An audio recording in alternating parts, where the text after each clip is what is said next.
O Brasil ocupa o segundo lugar no ranking mundial de hanseníase. Estamos atrás apenas da Índia. São mais de 32 mil pessoas diagnosticadas com a doença por ano no país.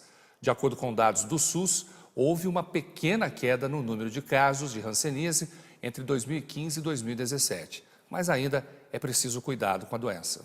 Identificada pelo médico norueguês Armauer Hansen por volta de 1873, a hanseníase é uma doença infecciosa que lesiona os nervos e causa sensibilidade à pele. Então, as formas de contágio da hanseníase são as vias respiratórias. Então, uma pessoa que esteja contaminada e que não esteja em tratamento, ou que não fez o tratamento, né, tosse, espirra ou pequenas gotículas na hora de falar, né, é isso que faz a transmissão.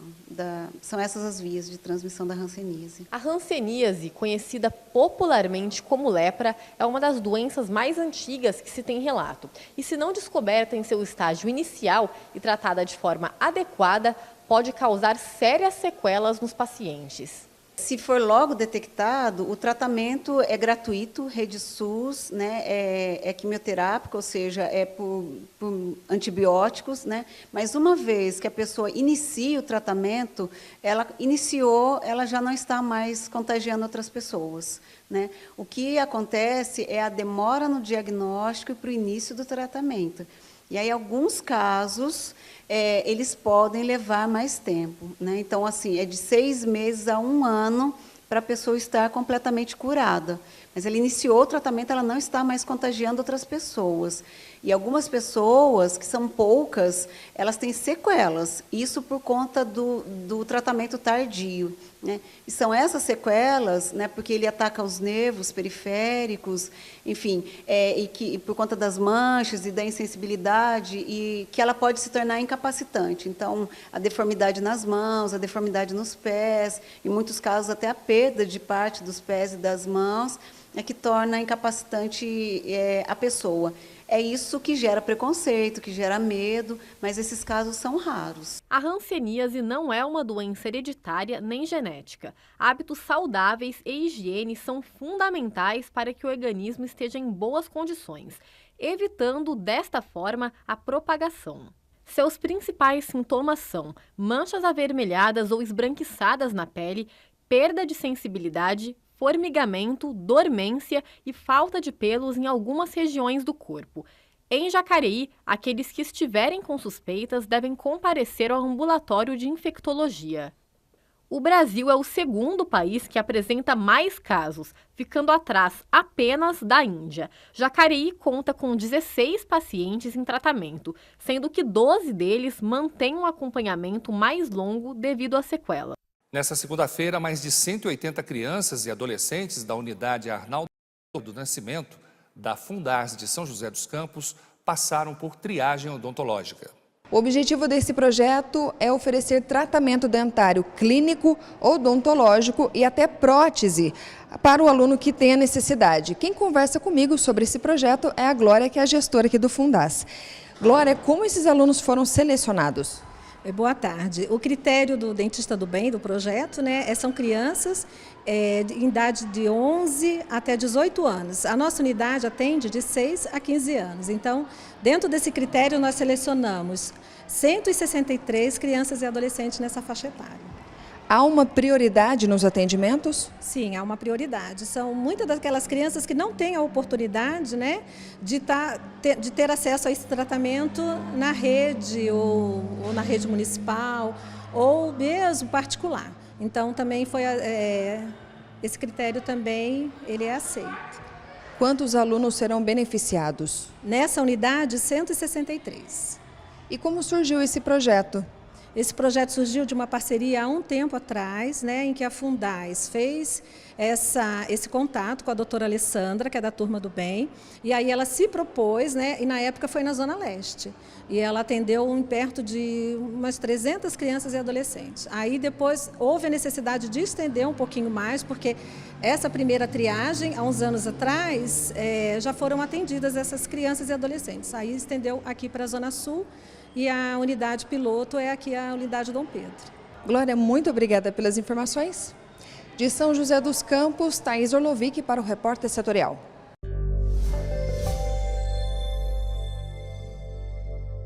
A Sheila está grávida de 4 meses e, enquanto o José não nasce, ela tem cuidado bastante da gestação. Além de ir ao médico com frequência, ela decidiu fazer também o pré-natal odontológico. Antes de engravidar não tinha tanto conhecimento o quão é importante, né, ter esse cuidado a mais com o nosso filho.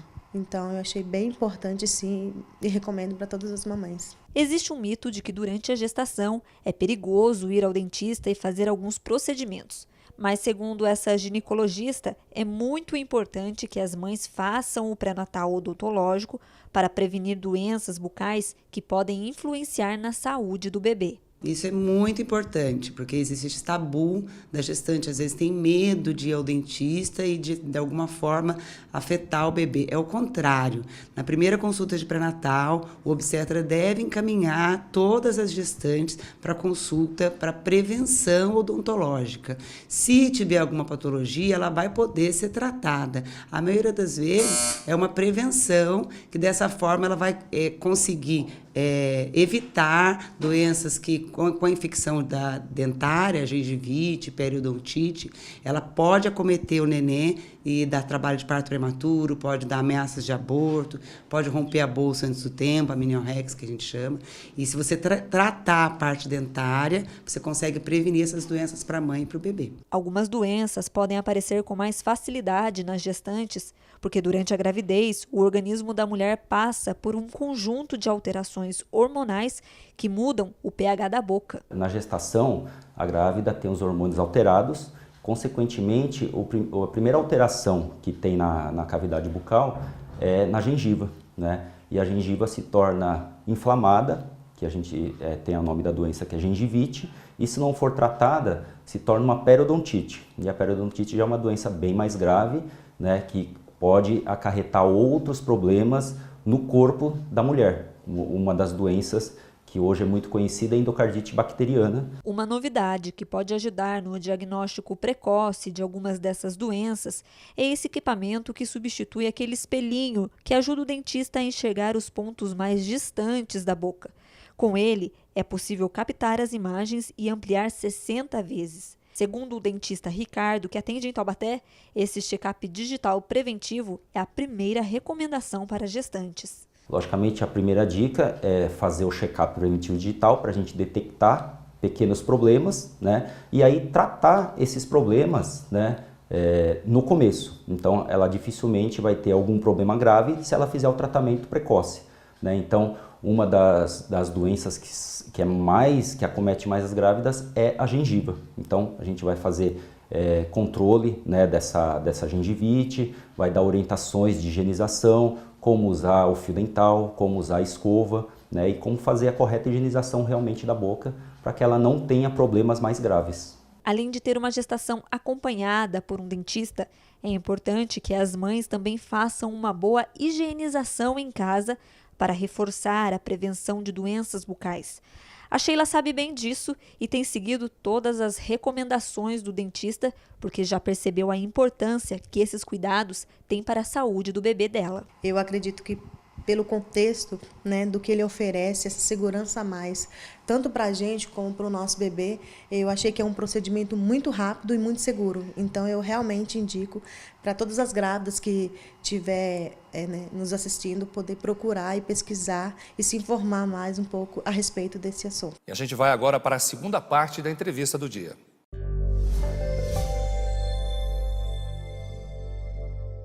Nós estamos conversando com Maria Soldtauber, ela é pneumologista, a respeito da incidência maior de doenças respiratórias quando a temperatura abaixa no inverno. E nessa passagem de bloco, né, a gente chegou a mencionar aqui uma outra coisa importante que eu chamo a atenção. O Brasil deu um passo à frente, o Estado de São Paulo também, principalmente por estar cobrando das pessoas essa história de fumar em ambiente fechado.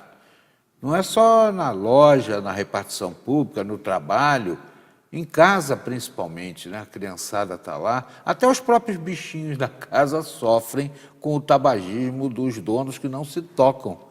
Eu não sei se estou certo ou estou errado, O Maria. senhor está certíssimo. Realmente, nos últimos anos, especificamente nos últimos 20 anos, o Brasil adotou algumas medidas públicas que contribuíram, sim, para a diminuição do tabagismo na população brasileira de uma maneira geral.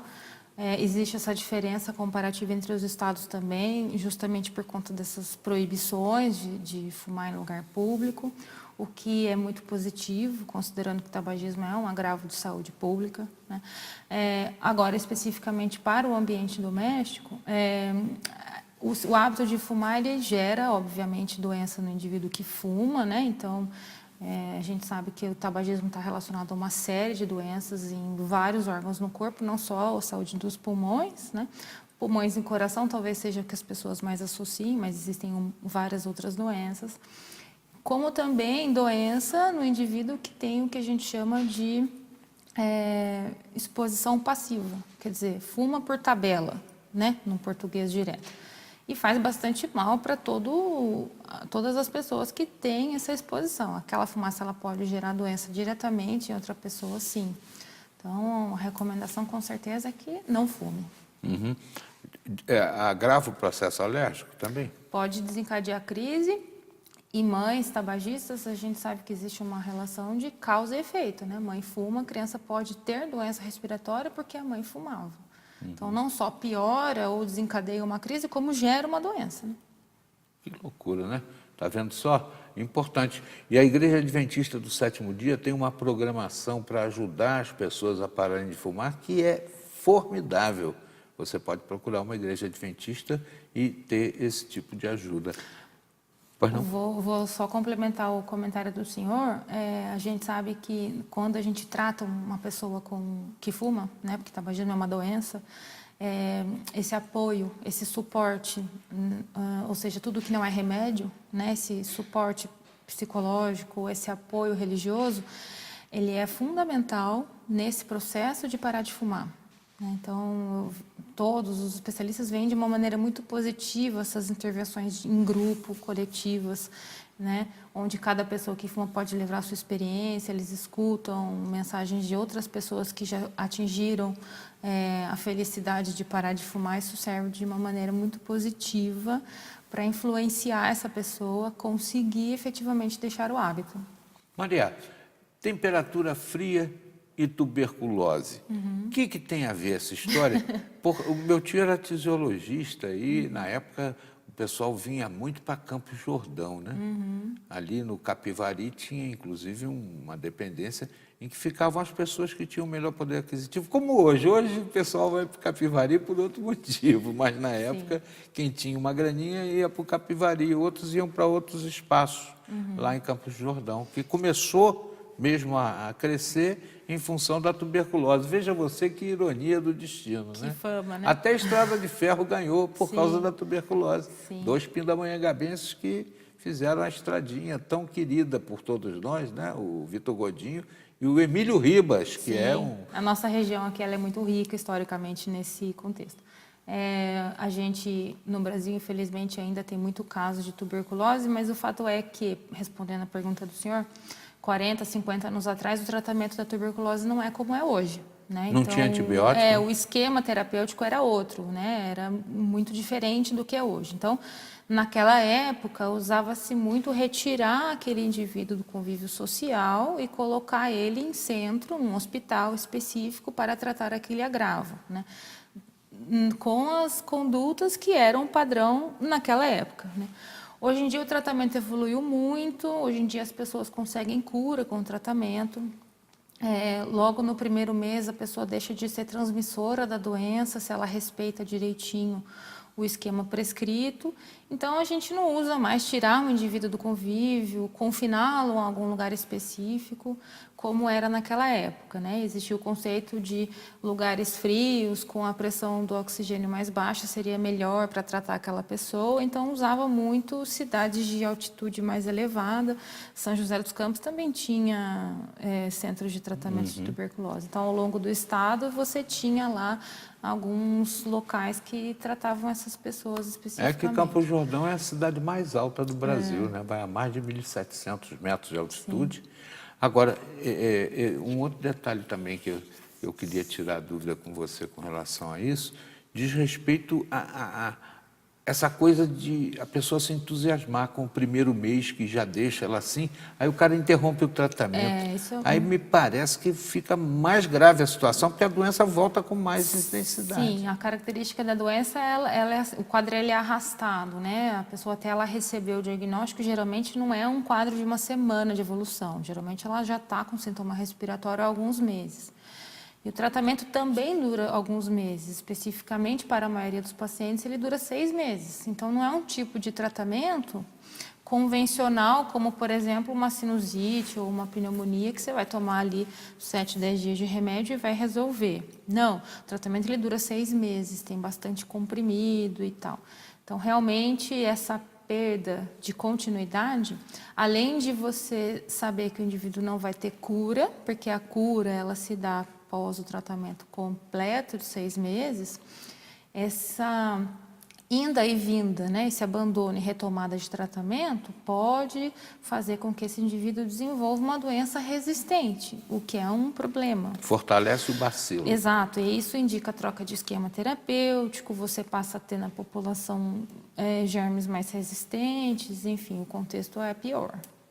Olha, a Maria trouxe informações muito importantes, né? Nós falamos aqui a respeito das doenças respiratórias que são mais comuns, mais incidentes durante o inverno, os cuidados preventivos, né, que você deve tomar, evitar locais fechados, né, fazer com que haja circulação do ar na casa, especialmente durante a manhã, quando o sol está ali também favorecendo com sua propriedade antibacteriana. Né? Maravilhosa, por sinal. É verdade.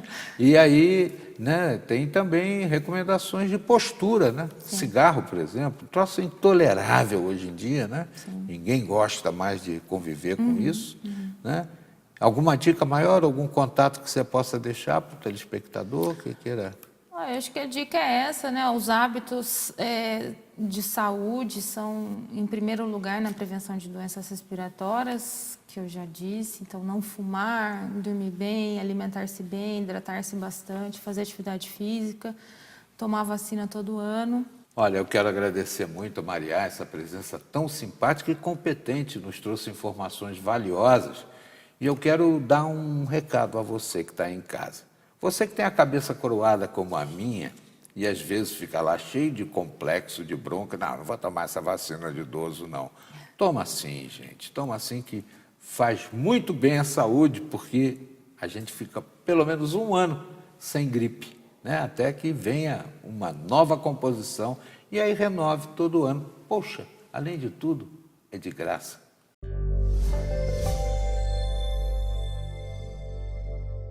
Daqui a pouco, na reportagem especial de hoje, vamos conhecer como funciona a política de preços de combustíveis da Petrobras e os impactos causados na população.